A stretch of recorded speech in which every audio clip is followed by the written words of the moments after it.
You are holding a simple magnifying glass in your hand.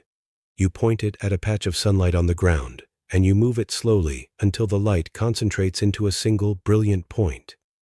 You have just bent light. You have taken a chaotic stream of photons and forced them to converge. This is refraction. It is the same physics that makes a straw look bent in a glass of water, the same physics that creates rainbows, the same physics that allows telescopes to see across the cosmos. For thousands of years, we have been bending light.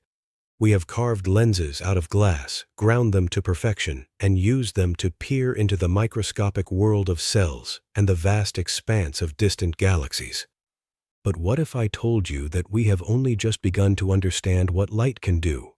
What if I told you that in the last few months, physicists have learned how to bend light in ways that were once considered impossible? What if I told you that they have created materials that can bend light backwards, that can make it flow around objects like water around a stone, that can even make light stop and start again?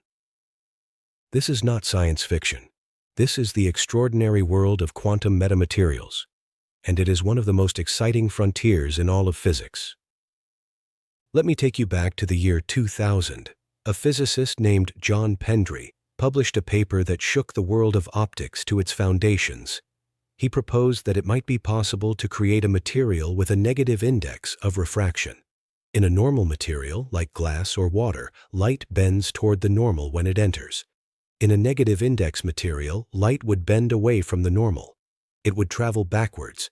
It would behave as if time were running in reverse. Pendry's idea was not just a mathematical curiosity. It was a blueprint for creating a material that could make objects invisible. A cloak of invisibility. The world went crazy. Suddenly, everyone was talking about Harry Potter and the Romulan cloaking device. But there was a catch. Pendry's material did not exist in nature.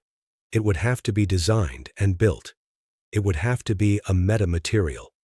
A metamaterial is an artificial material that gets its properties not from its chemical composition, but from its structure. Imagine a brick wall. A brick wall is made of bricks and mortar. But if you arrange those bricks in a very specific pattern, with tiny gaps and resonators, you can create a wall that does things that no ordinary brick wall can do. You can create a wall that bends sound waves around it, making it invisible to sonar. You can create a wall that bends radio waves around it, making it invisible to radar. You can create a wall that bends light around it, making it invisible to the human eye. This is the power of metamaterials. They are nature's Lego set, and we are just learning how to play. For the first 20 years of the metamaterial revolution, the focus was on classical physics. Researchers built structures that could bend microwaves, terahertz waves, and even visible light. They created the first invisibility cloaks, though they were tiny and only worked for a specific color of light. They created superlenses that could see details smaller than the wavelength of light, breaking a fundamental limit that had been in place since the 1870s. It was an incredible era of discovery. But it was all classical. The materials were passive. They did what they were designed to do, and that was it. They could not adapt. They could not learn. They could not think. That is where quantum metamaterials come in. A quantum metamaterial is not just a passive structure. It is an active, dynamic, living material that can support controllable quantum states. Unlike classical metamaterials, which rely on the geometric arrangement of passive components to manipulate waves, the optical and electronic properties of quantum metamaterials are determined by the synergy between electromagnetic field modes and the quantum effects in their constituent elements. They can integrate various quantum coherent elements such as Josephson junctions, quantum dots, and superatoms. In other words, a quantum metamaterial is not just a lens. It is a computer made of light. Now, let me bring you to the present. The year is 2026, and in laboratories around the world, quantum metamaterials are no longer a theoretical dream. They are a reality. Just last month, a team of researchers published a groundbreaking paper in Physical Review Research proposing a practical strategy for designing membrane van der Waals metasurfaces that can generate entangled photon pairs. This is huge. Entangled photons are the lifeblood of quantum communication. They are the particles that can be used to transmit information securely, with absolute privacy, because any attempt to intercept them would destroy the entanglement. The researchers designed a metasurface composed of two distinct Hole arrays that can support high-order multipole modes at both the pump wavelength and the spontaneous parametric downconversion wavelength. In plain English, they built a tiny, flat structure that can take a single photon and turn it into two entangled photons, with a predicted generation rate of 61 Hz per watt and a frequency bandwidth of 11.5 terahertz. This is not just a scientific curiosity. This is a scalable pathway toward faster quantum encryption and quantum computing technologies. But that is just the beginning. In May of this year, another team introduced non-local metasurfaces supporting bound states in the continuum as a promising platform for long-range interactions between many distant quantum emitters. This is the holy grail of quantum computing. One of the biggest challenges in building a quantum computer is getting qubits, the quantum bits that store information, to talk to each other. They need to interact, they need to entangle, and they need to do it over long distances. These non-local metasurfaces can mediate those interactions, acting like a quantum telephone network that connects distant qubits.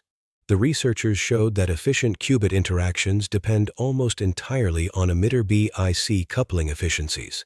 They are building the infrastructure for the quantum internet. And then there is the work on photon-magneto-exciton coupling. In June of this year, a team of physicists published a study on a quantum metamaterial composed of a dielectric slab and a non-local semiconductor slab containing a quantum well. Under an external magnetic field, this material can support magnetoexcitons, which are quasi-particles that arise from the coupling of light with magnetic excitations in the material. The researchers found that they could achieve strong coupling between photons and magnetoexcitons, with Rabi splittings of up to 7.5 millielectron volts. This is a big deal because strong coupling is the key to many quantum technologies. It allows you to transfer information between light and matter efficiently. It is the basis of quantum memories, quantum repeaters, and quantum gates. The researchers are building the quantum equivalent of a transistor. Now, I want to step back and ask a bigger question. Why does any of this matter? Why should you care about quantum metamaterials? The answer is that quantum metamaterials are not just a new technology. They are a new way of thinking about the world. They represent a fundamental shift in our relationship with matter. For most of human history, we have been passive observers of the universe. We have looked at the stars, studied the atoms, and tried to understand the laws that govern them. But with quantum metamaterials, we are no longer just observers. We are creators. We are building materials that do not exist in nature. We are engineering the quantum vacuum itself. We are learning to control the fundamental forces of the universe at the most basic level. Richard Feynman would have loved this. Feynman was a man who believed that the ultimate test of understanding is the ability to create. He famously said, "What I cannot create, I do not understand." Quantum metamaterials are the ultimate expression of this philosophy. They are not just theories on a blackboard. They are real, physical objects that you can hold in your hand. They are proof that we understand the quantum world well enough to build things with it. And the implications are staggering. Quantum metamaterials could lead to computers that are millions of times faster than anything we have today. They could lead to communication networks that are absolutely secure. They could lead to sensors that can detect single molecules, single atoms, even single photons. They could lead to energy harvesting devices that capture sunlight with unprecedented efficiency. They could lead to medical imaging devices that can see inside the human body with molecular resolution. The list goes on and on. But perhaps the most exciting thing about quantum metamaterials is that we are only at the beginning. The field is still in its infancy. The theoretical foundations of quantum metamaterials trace back only to early proposals for electromagnetic wave propagation in Josephson qubit lines. The formalization of the field came in 2016. And in the last few years, the field has undergone a topological twist in which the combination of topological physics and quantum optics uncovers ways to encode information in synthetic degrees of freedom and protect quantum states in noisy environments. We are inventing new physics as we go. We are discovering new phenomena that no one had ever predicted. Let me give you a concrete example of how strange and wonderful this field is becoming. One of the most exotic concepts in modern physics is the time crystal. A time crystal is a structure that repeats not in space but in time.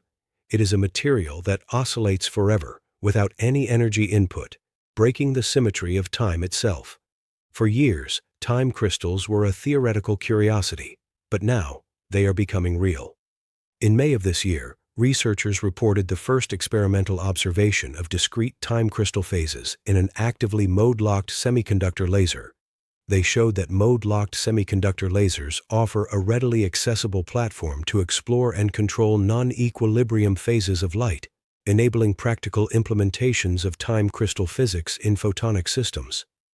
And in March of this year, another team described the observation of classical analogs of both 1 plus 1-dimensional and 2 plus 1-dimensional discrete spacetime crystals in a liquid crystal system. We are not just building quantum metamaterials. We are building quantum time metamaterials. We are bending time itself. And then there are photonic time crystals. A photonic time crystal is a material whose refractive index varies periodically in time. When light enters such a material, it experiences not just spatial refraction, but time refraction. The light can be amplified, its frequency shifted, its momentum changed. In June of this year, a team of researchers experimentally realized a sharp change in the refractive index occurring at subcycle rates, exploring the phenomena emerging from it. They found that the frequency shift of the time refraction is enhanced as the index variation occurs faster. This is the gateway for realizing time reflection at optical frequencies, which has never been observed in experiments. We are learning to make light bounce off time itself. Let me try to convey just how mind-bending this is. Imagine you are standing on a beach watching the waves roll in. The waves are light. The sand is space. The water is time. Normally, the waves travel through space and time in a predictable way. But a photonic time crystal is like a beach where the water level is constantly changing. The waves speed up and slow down. They reflect off the changing water level. They gain energy from the change. It is as if the universe itself is breathing, and light is riding the breath. Now, I want to bring this back to Feynman. Feynman was a man who was fascinated by the weirdness of the quantum world. He once said, "If you think you understand quantum mechanics, you don't understand quantum mechanics." Quantum metamaterials are the embodiment of this weirdness. They are built on principles that defy common sense. They are materials that can bend light backwards. They are structures that can make objects invisible. They are crystals that repeat in time. They are the frontier where our intuition breaks down and our imagination takes over. And this is the spirit of Feynman's Curiosity Lab. We are not afraid of the weird. We embrace it. We seek it out. We build it. We play with it. We ask questions that have never been asked before. We push the boundaries of what is possible. We are not just learning about the universe. We are building it. So, the next time you look at a simple magnifying glass, I want you to think about quantum metamaterials. Think about the tiny engineered structures that can bend light in ways that nature never intended. Think about the quantum states that can be controlled and manipulated. Think about the time crystals that oscillate forever. Think about the photonic time crystals that make light bounce off time itself. And remember that we are living in a golden age of discovery. We are the generation that is learning to create matter from scratch. We are the generation that is engineering the quantum vacuum. We are the generation that is bending time. This is Feynman's Curiosity Lab. Stay curious. Keep asking why. And never stop building. The universe is not just something to be observed. It is something to be created. And with quantum metamaterials, we are becoming the creators.